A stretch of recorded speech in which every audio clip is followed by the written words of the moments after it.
Be seated, folks. Anything to report? No. All right. All right.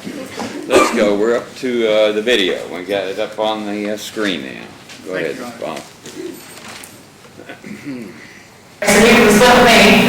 But first though, will you say your name and spell it for me, please? Shelby Lee Shell, Shelby, S-H-E-L-L. And do you go by Shelby Lee or however you call it? Just Shelby Shell. Okay. And how old are you? 29. And you live in Berea? Right. But you're from? Harlan County. All right. Just tell me a little bit about what happened today. Well, I took my wife to work and stuff, and I called my boss first, Lee, and asked him, did he want me to work today? And he said the truck hadn't come yet. And I went ahead and took her to work and stuff, and I come back, and they said, what happened? I took somebody to the store, they had to go get something, cigarette store. And I come back, and I went and got me something to eat at Dairy Queen.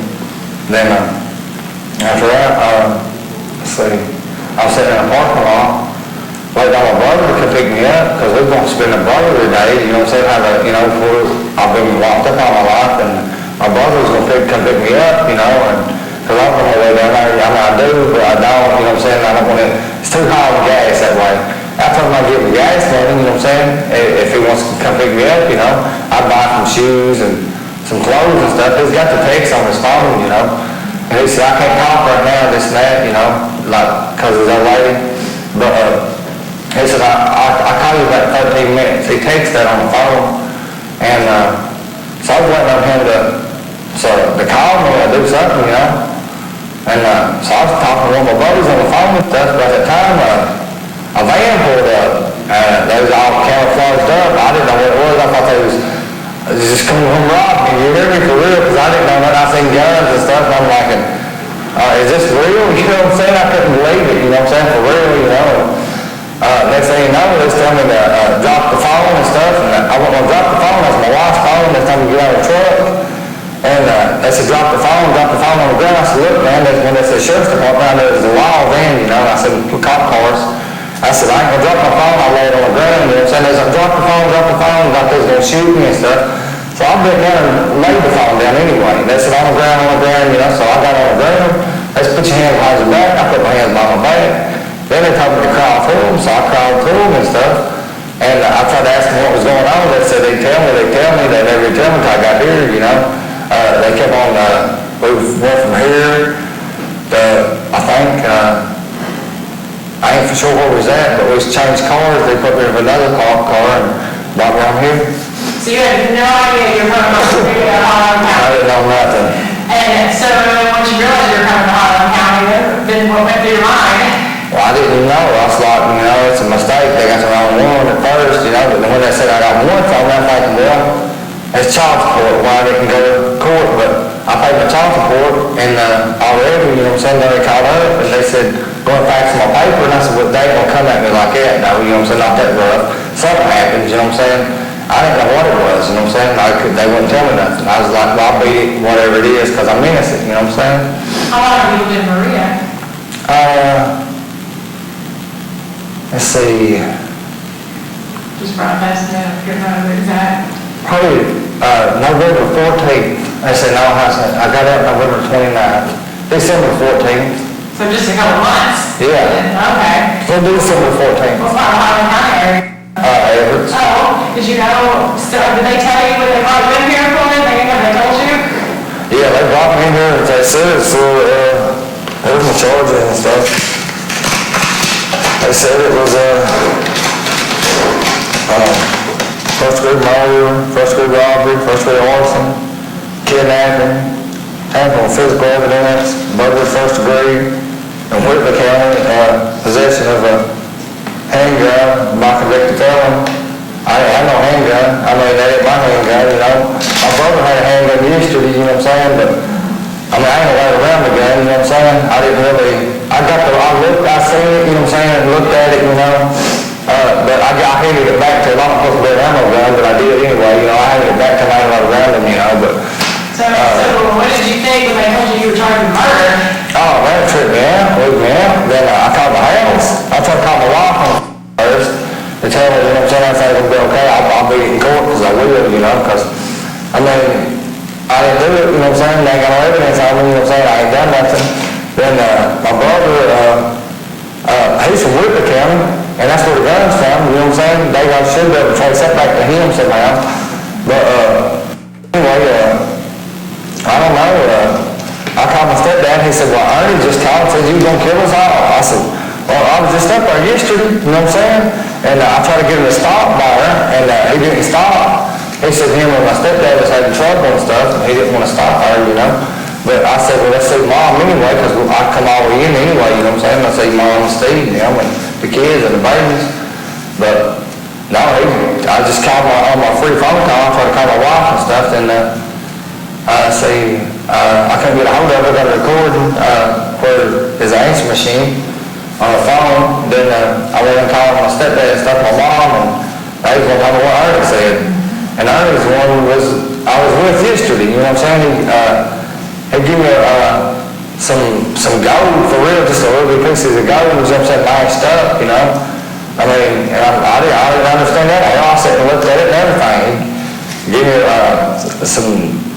he said the diamonds, I don't know if it is not, it'll be diamonds, and that was it. And he said, I got some change for you and stuff if you want it. I said, no, they don't change, I got money. He said, no, man, it's old money, it's really worth something someday if you keep it. Might give it to your kids or something, you know. So I got it, and then he said, man, it's worth a lot of money, man, you know. So I went and put it in the house. And I put his jackets in the house and stuff, you know, and I went and grabbed his jackets and stuff this morning, threw them in a car. And when I threw it in the car, I noticed I had a box in it. So I'm dead nosy, you know what I'm saying? So I looked, there's a box of shells. So I set it right down in the front seat, you know what I'm saying? I ain't let around him, you know what I'm saying? So I set it down in the front seat. He's on his way, supposed to, you know what I'm saying, gonna pick me up. And when he does, I'm just gonna go ahead and give him his stuff, you know? He said, well, bring that money, I got a buddy, he wants that money, you know what I'm saying? Wants to buy that money. And I'm like, all right, you know, so I ran in the house, back in the house, because it's on cell phone, you know what I'm saying? I run back in the house, I grabbed it and stuff, and I set it up on the corner, you know what I'm saying? And that was it. Were you in Everest this time last week? No, I ain't even been in that spirit. I got proof, I was at work and stuff the whole time. I work for a company called Nico, and I work for CQIS, that's the CQIS under Nico or whatever. But anyway, I work all the time and stuff. I mean, it's for a big company, they got cameras on it and stuff, you know what I'm saying? Let's see, no? Did you know Ronnie King? Yeah, I knew Ronnie King and stuff. The one I got the baby by, Tabitha, she used to rent an apartment off of him and stuff, down Eastbrook and stuff. I knew him, I liked Ronnie, I always liked Ronnie. He was always good to me and stuff, you know? I borrowed $50 off of him not too long ago. Before I get married, you know what I'm saying, for real, just so I get my marriage papers and stuff, but it was more than that, but she ended up paying for it, my wife did, you know, and I went and got my check, you know, I was going to pay Ronnie back, you know, when I come in from court the 20th, Ronnie had to come in for the 20th, you know what I'm saying, but that was it, I ain't seen Ronnie since.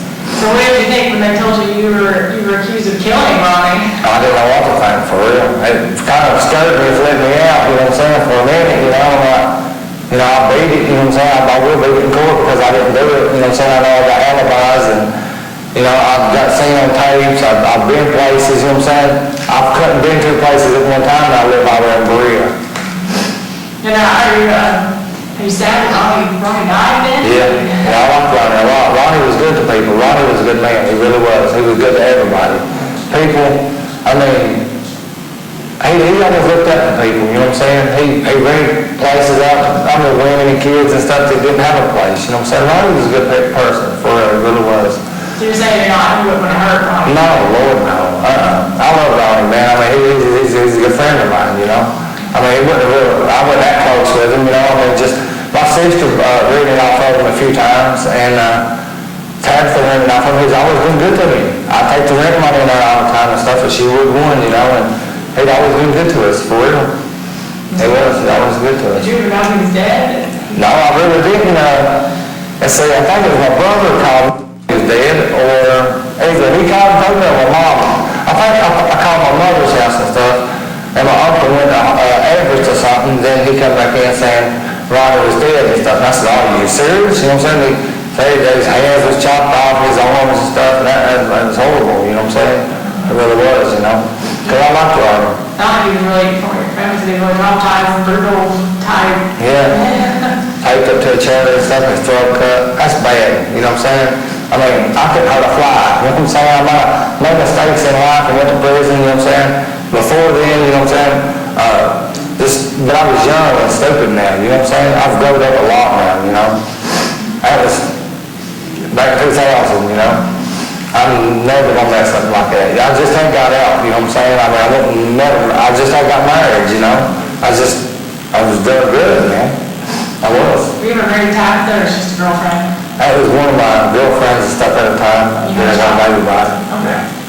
I don't have any questions. Is there anything else you want to say or add or anything? Yeah, I don't know why my brother called my mom in and say that I was gonna kill mom, and he took me to my house, and I'm supposed to kill her too, but we took her to church and stuff, and I got out of the car, I was gonna walk her up to things, but she said she's all right, so I waited and watched her till she got into church door, because she had walked around the ramp and stuff. I love my family, man. I would never hurt my family. And I don't know what my brother's doing this to me for, I guess. So yeah, I was living with my sister when I first got out, and anyway, I met this girl and stuff at some kind of store, Walmart or something. Then I turned around and found out she used to be married to my brother. Well, she still is married to my brother. And I said, wife, I didn't know he was married and nothing like that. And I got with her. I didn't know he was married. I didn't know he had a wife. And I thought that my sister's house, Andrews and stuff, and I called her and asked her. She said, well, I know her. That's my husband. I said, you said you were single, you know? I said, that's my brother, you know? And I felt kind of messed up about it, you know? But I called her and my brother, and asked my brother, you know what I'm saying, what's he thinking about it? Is he all right with it? If he ain't, let me know, you know? And evidently, I mean, he held a grudge on me, you know what I'm saying? I mean, I got real used to it because he's going to have a brother day, you know? But I was too. I was going to spend some time with him, you know? I had nothing to do yesterday. My lady, she was going to work yesterday and stuff, and we was going to get the baby afterwards, but then my brother calls me and stuff, you know what I'm saying? He wants to spend some time. I said, well, you know, we're going to watch a movie or something, but instead we ended up going to Harlan County, you know? I don't understand it, you know? But I don't see why my brother would do me like that, because I texted him today and stuff and told him, I said, man, thanks for doing that for me, because every time me and my wife always has an argument and fall out or break up for a couple of days or a hour or two, he always come gets me, you know what I'm saying? And I wouldn't know why he would do me like this for, you know? I love him, you know? After your degree, or you kind of get like a fresh start, or what were you? Well, I was living in Viper first, staying with my sister. I followed down there first. Then I couldn't get a job down there, so I went ahead and I got in trouble with Ernie's wife, my brother's wife and stuff, took me up there and right off and left me. And I got in some trouble and stuff on my pastor, so I called my pastor and I was telling them the truth and stuff about what happened and stuff. They got the PV and I let my brother talk to him and stuff, and I got to talk to him and they was like, well, they were going to move me to my brother's house. Well, my brother was supposed to get this dude named Dave or Mike or somebody to move in with them. And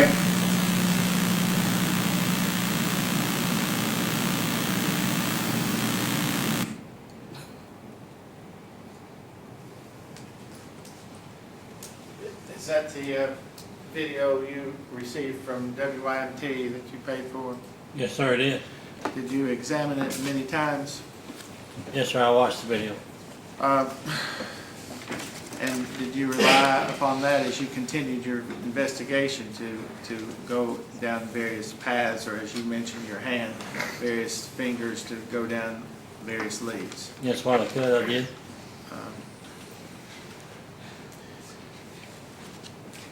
Your Honor, we'd ask that the actual video be introduced as Commonwealth's Exhibit 13. Is there any objection? No, Your Honor. All right. The video just played will be introduced as identified and introduced as Commonwealth's Exhibit 13.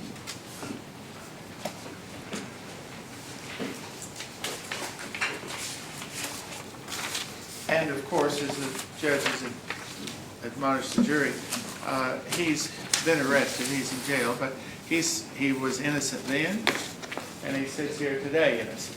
Is that correct? Yes, sir. But you felt it's your obligation to follow these various leads, excuses, alibis, if you want to call it. Is that correct? Yes, sir, as best I could.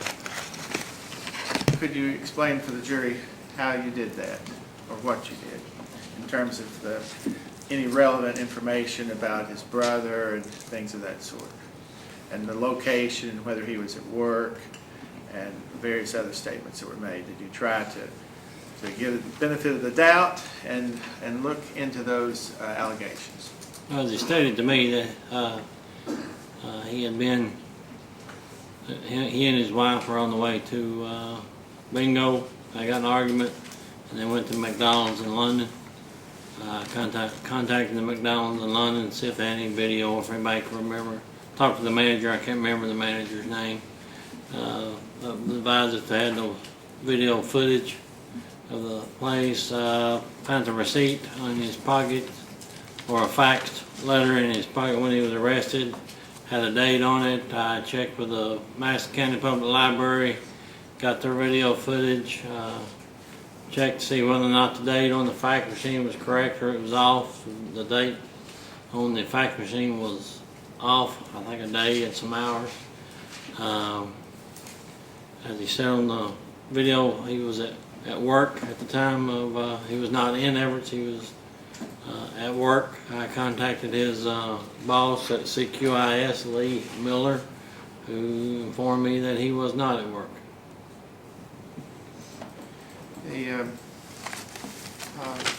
In terms of the summation of the conclusion of your investigation of Mr. Shell, what were the relevant high points that led you down to the final conclusion? The statement from Ernie Shell obviously got me going down this path. The information that Mr. Ernie Shell had about the zip ties, that being kind of, I kept that close to the vest of myself. James Collins' statement, pretty much matching Ernie Shell's statement. The fact that Ernie says that they go through a road check. Saw some troopers. The trooper was working that night. I called him in. He said, "Yeah." I said they come through the road check. I kind of, led more support towards Mr. Ernie Shell giving me the truth. The talking to James Collins and him and getting the taped phone call, obtaining the search warrant, going to the residence and finding the items that I was told by Ernie Shell and James Collins he would have, that he had, that matched the description that the family had given me on the 18th of items that were stolen from the safe. Old coins, mine script, jewelry. I don't know if it was in a report or not, but I remember one of them telling me he had a Kentucky cluster ring. Putting all that together, the evidence I found in the truck that's been introduced here. That's the reason I went down that path. It's been suggested Kevin Dixon was a person of interest. He was initially. I still have the items that we took from him on the first day. Those have not been returned back to him. The evidence officer was here. He had them here with him. But you think you cleared him with the evidence that you got? Yes, like I said earlier, you go down working a murder investigation, it's like palm your hand, you go down this one, and you go down this one, and then you finally go down one that takes you further and further and further until you get to the conclusion that we're at here today. I mean, in your investigation, you listened to the statements that he made to WYMT reporter. And you compared that, did you compare that with the recording from just a few days earlier that, of him talking with James Collins? Yeah, just some of the mannerisms in the voice. You can hear Mr. Shell talking and he'll say, "You hear me?" You know, and those two things are at the recorded phone call and the interview. Those two things are in common. When Mr. Shell is talking, you hear him say, "You hear me?" You know what I'm saying? You hear me? You hear me? And in terms of the conversation that was recorded just a few days earlier, he seemed to have more knowledge about the situation, or a different knowledge, that did he, than in the WYMT interview? Yeah, he told James Collins something completely different than what he told WYMT. That he killed Ronnie King by placing a pillow over his head and pulling the trigger of a gun. In the WYMT, he talks about he knew Ronnie King, he was good to him, good to his family, good to his wife. He liked him a lot. Yes. You heard that? Yes, sir. And in the recording with telephone recording, is that the same Ronnie King as in your investigation that he called a stupid son of a bitch before he put a bullet in his brain? Yes, sir. That's the same one. There's been some questions about what you didn't do. About DNA. What, did you collect any evidence for DNA?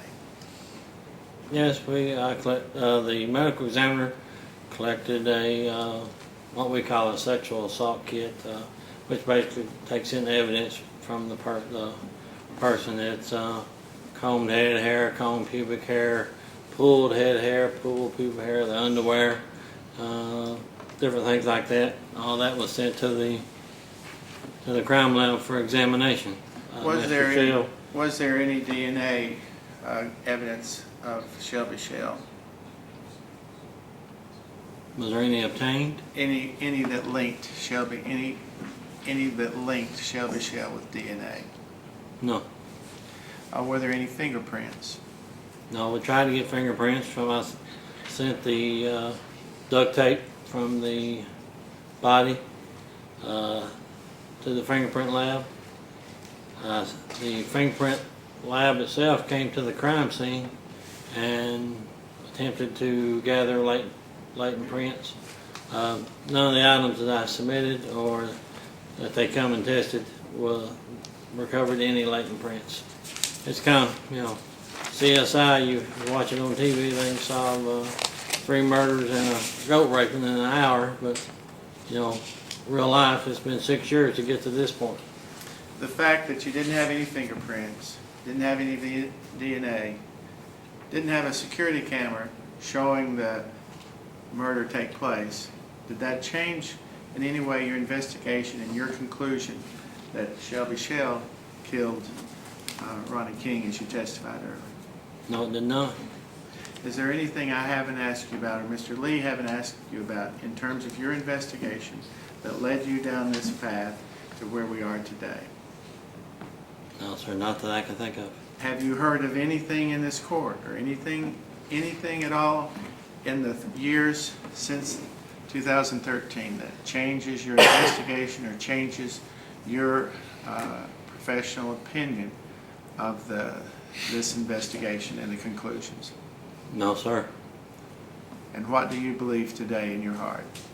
That Shelby Shell murdered Ronnie King, robbed him of his belongings, committed burglary by not being in the house, or remaining in the house when he's not allowed to, and kidnapping by tying his hands and feet in his face. That's And all the burning his questions. house, arson. Thank you. That's all the questions I have, Your Honor. Cross-examination.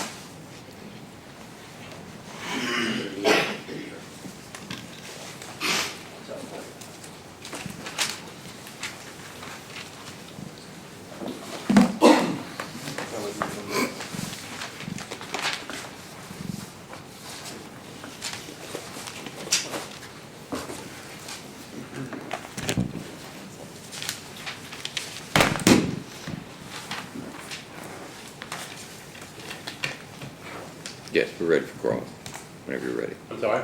Ready for cross, whenever you're ready. Yes, I just have to bring in my computer real quick, Your Honor.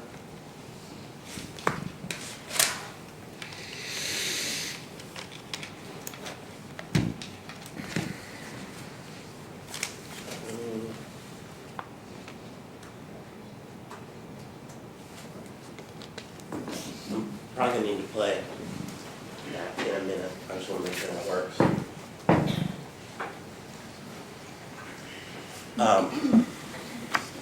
Mr. Cornett, I think we're at the end of your investigation. So I want to talk about some steps and things you did in that investigation. I want to first start off talking about some things you did from the 18th until the 24th, okay? So you interviewed witnesses, we talked about that yesterday and maybe the day before, family members, right? Yes, sir, one of the other officers that assisted me, yes. And people in the neighborhood. And then anybody else of interest, right? And specifically before the 24th, your person of interest was Kevin Dixon. Is that right? Initially, yes, sir. And you issued subpoenas for stuff on topics. I think I asked you that before. Yes, sir, I think I did. And you in fact got information back from Windstream about topics. Yes, Right. provided, I think there was a IP address. And that IP address, I mean, I don't know much about 64119741171 from Windstream Communications, posted 18th of February, I guess 2013 at 10:54. Did you find out where that IP address is? No, sir, I never made it that far by the time we get the evidence organized and everything else through the investigation. I went down the path that we're on now. Okay. You can search for IP addresses pretty instantly, right? Don't know. So if I got on what's my IP address,